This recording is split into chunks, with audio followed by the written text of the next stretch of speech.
Iran ने दिया धोखा, वो भी हिजबुल्लाह को। ऐसी बातें पूरे मिडिल ईस्ट में घूम रही हैं। ना, मैं ऐसा नहीं कह रहा हूं। नीचे आप कमेंट करने बैठ गए हैं कि ईरान के जो अंधभक्त हैं, भक्त बने हुए हैं, लेकिन भक्त तक ठीक है, जो अंधभक्ति पे उतर आए वो बेकार है।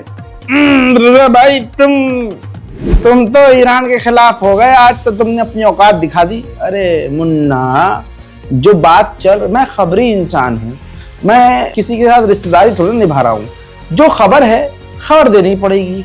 अब पूरे मिडिल ईस्ट में ये बात घूम गई है कि ईरान ने हिजबुल्लाह को धोखा दे दिया है। असल में खबर क्या है, पहले ये खबर देखिए। तुमने क्या सोचा, रजा भाई हवा में बात बोलेंगे, इतना रिस्क नहीं लेता भाई, इतना रिस्क नहीं लूंगा। ये देखिए, हिजबुल्लाह ने ईरान से इजराइल के खिलाफ मदद मांगी और कहा कि इजराइल लेबनान के ऊपर, हमारे ऊपर किस तरह के हमले कर रहा है ये दुनिया देख रही है, लिहाजा हम अकेले पड़ गए हैं। इजराइल के खिलाफ ईरान को इजराइल पर हमला करना चाहिए और लेबनान का साथ देना चाहिए। ऐसे में ईरान ने तुरंत जवाब दे दिया और एक तरह से इनकार कर दिया। ईरान के द्वारा आधिकारिक बयान में कहा गया कि यह सही समय नहीं है कि इजराइल पर हमला किया जाए, क्योंकि इस वक्त ईरान के राष्ट्रपति पेजेश्कियान इस वक्त अमेरिका में है यूएन की मीटिंग के लिए। ऐसे में इजराइल पर ईरान का हमला करना सही नहीं होगा। आइए अब पेजेश्कियान की सुन लीजिए। ईरानी राष्ट्रपति पेजेश्कियान ने कहा कि जो लेबनान है वो अकेला इजराइल के सामने डट नहीं सकता। जी हाँ, ये नहीं कहा कि हम उसके साथ हैं, हम उसके लिए स्टैंड लेंगे या हम हमला करेंगे। दोस्तों, पर्सनली बोल रहा हूं कि मुझे आज दिल से ईरानी पूर्व राष्ट्रपति शहीद इब्राहिम रईसी की बहुत याद आई। अगर रईसी आज होते तो उनका जवाब और रवैया कुछ और होता। रईसी वो शख्सियत थे जिनके राष्ट्रपति रहते हुए इजराइल के ऊपर इतिहास का सबसे बड़ा हमला डायरेक्ट किया गया, जिसके बाद इजराइल की पतलून गीली हो गई थी। आज सच में मुझे रईसी की बड़ी याद आई। हजरत मोहतरम पेजेश्कियान ने यह भी कहा है कि इस वक्त इजराइल पर हमला करना सही नहीं होगा। इसी बयान को देखकर, ईरान के इस रवैये को देखकर कहा जा रहा है कि हिजबुल्लाह को ईरान ने धोखा दिया है। आपको क्या लगता है, वो बेहद जरूरी है हमारे लिए। नीचे कमेंट कीजिए ताकि आपकी राय को मैं पढ़ सकूं। हजरत मोहतरम ईरान के राष्ट्रपति पेजेश्कियान ने एक बात तो अच्छी कही। उन्होंने कहा कि लेबनान अकेला इजराइल के खिलाफ खड़ा नहीं हो सकता, लड़ नहीं सकता। तो दुनिया को लेबनान को अकेला नहीं छोड़ना चाहिए, क्योंकि एक तरफ लेबनान है और दूसरी तरफ पूरा वेस्ट और यूरोप लेबनान के खिलाफ इजराइल के साथ खड़ा हुआ है। हम इंटरनेशनल कम्युनिटी से मांग करते हैं कि लेबनान को दूसरा गाजा ना बनने दिया जाए। कम से कम ये बयान ईरान की तरफ से सही है। मेरे दोस्तों, अगली तस्वीर देखिए। ईरान के राष्ट्रपति ने, जो पेजेश्कियान है, उन्होंने अमेरिका में ही यूएन की मीटिंग के दौरान तुर्की के राष्ट्रपति से यानी अर्दोगान से मुलाकात की है। दोनों के बीच खिचड़ी क्या पकी है वो तो सामने नहीं है, लेकिन तस्वीर जो आई है वो मैंने आपको दिखा दी है। उधर आपको अगली तस्वीर दिखाता हूं। यह है जॉर्डन के किंग, जिनसे ईरान के राष्ट्रपति ने अमेरिका में ही यूएन की मीटिंग के बीच में ब्रेक के दौरान मुलाकात की है। तमाम देशों से, अरब देशों से, मुस्लिम देशों से ईरान के रिश्ते बेहतर तो लग रहे हैं, लेकिन तकलीफ की बात यह है कि इन तमाम देशों ने लेबनान और गजा को अकेला छोड़ दिया है। उधर गाजा को लेकर ईरान के राष्ट्रपति ने तस्वीरें देखिए कि एंटोनियो गुटेरेस से, यानी यूएन के जो सभापति हैं, यूएन के जो सेक्रेटरी हैं, उनसे मुलाकात की है। उधर ईरान के विदेश मंत्री ने कहा है कि इजराइल के साथ हम टेंशन को कम नहीं करेंगे, रिड्यूस नहीं करेंगे, बल्कि हम जो इजराइल के खिलाफ लड़ रहे हैं उन संगठनों को इकट्ठा करेंगे और एक होंगे। इजराइल ने लेबनान के ऊपर हमला करके पिछले 4 दिनों में टोटल 558 लोगों को मार दिया है, जिसमें बच्चे और महिलाएं ज्यादा हैं। वहीं यूएन ने यह भी जानकारी दी कि लेबनान के ऊपर जो इजराइल ने हमला किया, इस हमले में यूएन स्टाफ के 2 मेंबर भी मारे गए हैं। उधर मेरे दोस्तों, इस मासूम बच्चे को देख लीजिए। ये बच्चा भी इजराइल के हमलों में लेबनान में शहीद हो गया है। अमेरिका ने इजराइल से कहा है कि लेबनान के इंफ्रास्ट्रक्चर पर हमला ना करे, क्योंकि आपको बता दूं कि इजराइल लेबनान और दूसरे यानी जैसे गजा है, फिलिस्तीन है, उनके स्ट्रक्चर पर हमला करता है, बिल्डिंगों को तबाह करता है और जमीन सपाट कर देता है। अब पूरी दुनिया की नजर लेबनान पर है और इजराइल के हरकतों पर है, और पूरी दुनिया भले ही इजराइल के खिलाफ कुछ नहीं बोल रही है, लेकिन अमेरिका और इजराइल की इमेज पूरी तरह से खाक में मिल रही है।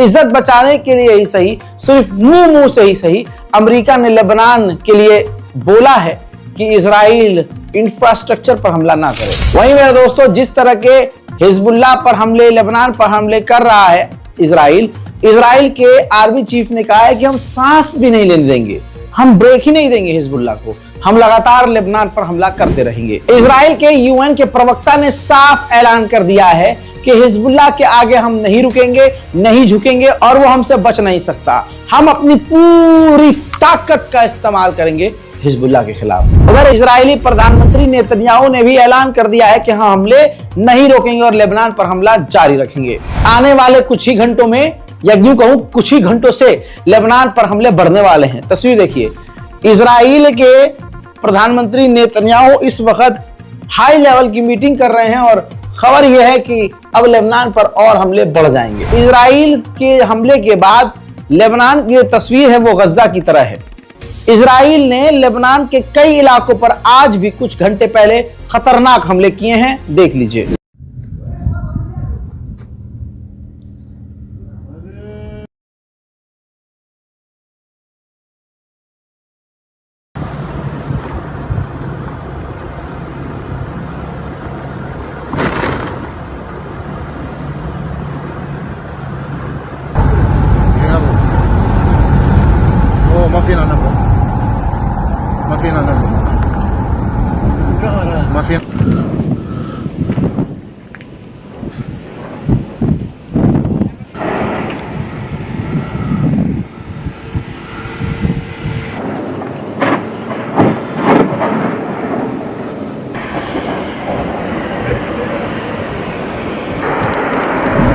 हफ्ता भर गुजर गया है इन तमाम खतरनाक हमलों के डर से।